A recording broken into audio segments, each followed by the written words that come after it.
Los Estados Unidos mira hacia el futuro, hacia el día cuando una Cuba democrática se una nuevamente en nuestro sistema. Hasta ese momento seguiremos nuevas formas de comprometernos con Cuba para beneficiar ambos pueblos en el hemisferio. Vamos a seguir postulando por gobernabilidad democrática en Cuba y en el resto de América. Y nosotros buscamos en la OEA para lograr lo mismo.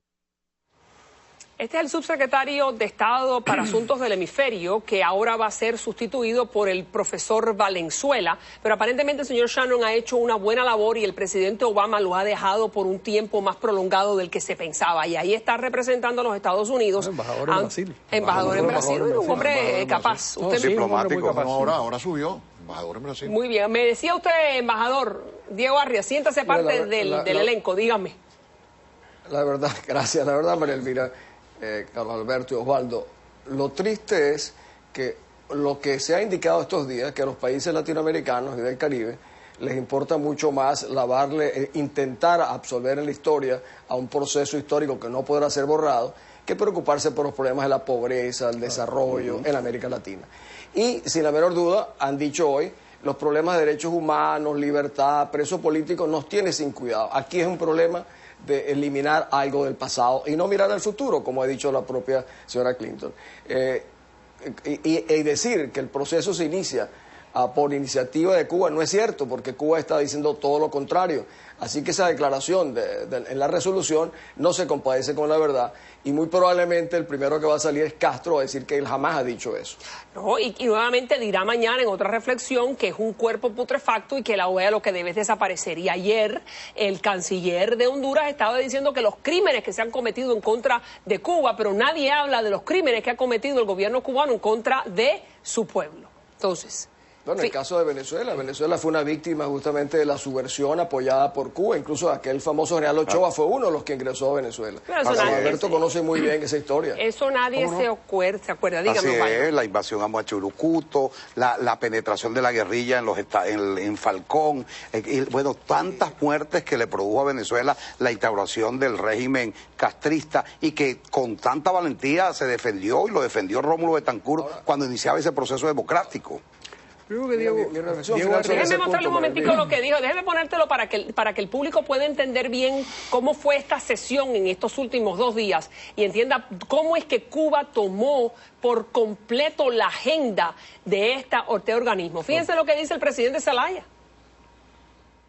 La Guerra Fría ha terminado este día aquí en San Pedro Sula, y felicito inmensamente a todos los que han sido los protagonistas de este evento, de esta fuerza histórica de proclamar que el error cometido no podía ser eterno. El error cometido por haber sacado a Cuba en el 62 cuando se declaró marxista-leninista, que no tenía... Tenía infestada América Latina. Sí, pero eso no se habla. Dime. No fue ningún error. Efectivamente, la OEA surge en el año 48, o resurge la Unión Panamericana, y resurge como un instrumento de Guerra Fría, es cierto, porque la Unión Soviética vivía un espasmo imperial de crecimiento en todas partes, había una especie de ofensiva general en todo el planeta, y los Estados Unidos desarrolló una política de contención, y la expresión de esa política de contención en América, uno de los aspectos fue la creación de la OEA en Bogotá en 1948, que es donde, por cierto, debuta el señor Fidel Castro, joven, muy jovencito, que va a un acto público en contra de la OEA, un acto que había convocado Perón, que había pagado a un grupo de estudiantes revoltosos del continente para hacer un acto contra la creación de la OEA. Es decir, Fidel Castro... Coincidió con la muerte de Gaitán también. Con la muerte de Gaitán, que lo sorprende. Pero él ha sido consistente en su ideología. Él es consistente en su ideología. Los cubanos tienen una expresión que es una expresión un poco feliz, pero es que son la gente que tiene el culillos, que es como se le llama a esos complejos que no se quitan nunca. Ajá. Bueno, el culillo de Fidel Castro en contra de la OEA es una cosa absolutamente incontrolable, no puede eliminarlo, es así. Dígame, embajador, dígame. Le escucho. Yo no sé qué piensas tú, Osvaldo y Carlos Alberto, pero yo creo que mirando de otra perspectiva lo que sucedió en Tegucigalpa, en San Pedro Sula, es muy importante, porque entonces nos da la oportunidad de realmente develar el caso de Cuba, no solamente en su realismo, en su incidencia en el tema de los derechos humanos, sino que al mismo tiempo nos permite poner bajo la lupa a los gobiernos de América Latina, a ver si es verdad que son consistentes con los principios que suscribieron de la Carta Interamericana Democrática, o si realmente no les importa para nada. O sea, esto nos da la oportunidad de rechecar y reevaluar cuáles son las credenciales democráticas, convencimiento y prácticas de todo el sistema interamericano, no solamente de Cuba. Sí, profundizar. Fíjense lo que dice un comunicado. Con perdón al embajador, yo creo que no hay que rechequear nada. Ya la OEA y todos los gobiernos latinoamericanos que han levantado esa sanción del año 62 han demostrado que no creen en la Carta Interamericana. Sí. Es absolutamente inoperante. La OEA se puede disolver mañana, que no importa que exista o que no exista. Siempre fue esa porque desde 1948, cuando se fundó Carlos Alberto Montaner, yo quisiera que tú me dijeras qué cosa buena ha hecho la OEA para los países de América Latina. ¿Qué ha traído de bien para los países de América Latina? Nada más que atacar a Estados Unidos y no resolver absolutamente nada. No, sirvió en su momento precisamente para coordinar ciertas políticas. Yo recuerdo, por ejemplo, cuando la crisis de República Dominicana del año 65, la OEA sí sirvió como una plataforma, pero servía en la medida en que Estados Unidos tenía un liderazgo que quería ejercer porque era parte del esfuerzo diplomático norteamericano. Hoy en día eso no existe. Si los norteamericanos no hubieran tomado la acción que tomaron en 1965, la OEA no hubiera hecho absolutamente nada. Los norteamericanos toman el liderazgo, toman la acción y entonces la OEA sigue al compás de los americanos. Por favor. Pero la OEA le servía a los Estados Unidos para eso. Ya no le sirve ni siquiera para eso. Bueno, es por eso que Fidel Castro dijo que era el ministerio de colonia de los norteamericanos. Sí, pero eso no era verdad.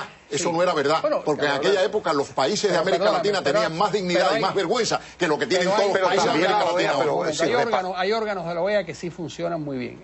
La libertad de expresión, de derechos humanos, la Corte Interamericana. La Corte Interamericana funciona muy bien. No, y muy bien el presupuesto que necesitan que los norteamericanos tienen que pagar. Porque están detrás del dinero también. Embajador Arria, embajador, su tocayo, un momentico, ahora voy con usted. Fíjense lo que dice este grupo de congresistas que representan al sur de la Florida, muchos de ellos representan al exilio cubano. Ha dicho que no solamente los Estados Unidos le debiera suspender la ayuda que le da a OEA en caso de que Cuba entre sin condiciones, que eso parece que no va a ocurrir, pero en caso de que ocurriera.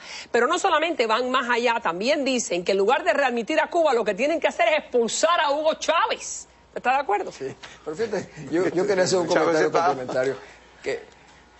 Un comentario complementario que es el siguiente. La secretaria de Estado de los Estados Unidos, la señora Clinton, ha dicho, por ejemplo, que el gobierno norteamericano aisló a Hugo Chávez. Yo realmente he quedado profundamente escandalizado, porque, por lo contrario, Chávez más bien compró voluntades a lo largo del continente. Estuvo, sí, aislado de la Casa Blanca, afortunadamente desde el inicio de la presidencia del presidente Clinton.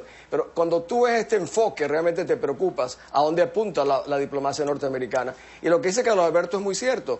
En el orden de prioridades está totalmente relegado y no le darán la entidad que tiene hasta que no tengamos otro incidente monumental que lo va a generar sin la menor duda Venezuela. Entonces, ¿cuál es su lectura? ¿Hacia dónde apunta las relaciones internacionales de los Estados Unidos? ¿Qué usted me quiere decir? ¿Por qué está preocupado? En el caso de Venezuela realmente estoy impresionado de que haya tenido tal desenfoque de la realidad.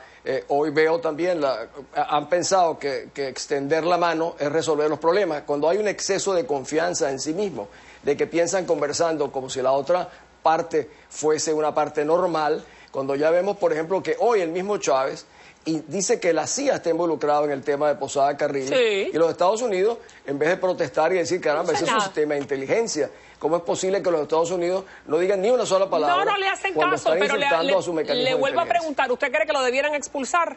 ¿Seguir esa propuesta de los congresistas federales? No, lo que ha sucedido simplemente es que ya la Carta Democrática Interamericana no tiene ninguna aplicación y que en ese sentido se parece mucho a las Naciones Unidas, donde forman parte de toda clase de gobierno. Bueno, usted bien lo sabe porque usted estuvo allí. Fíjese lo que dice su canciller Maduro. Adelante. Que se desmantelen todos los mecanismos de conspiración, de acecho contra nuestro pueblo. Es mucho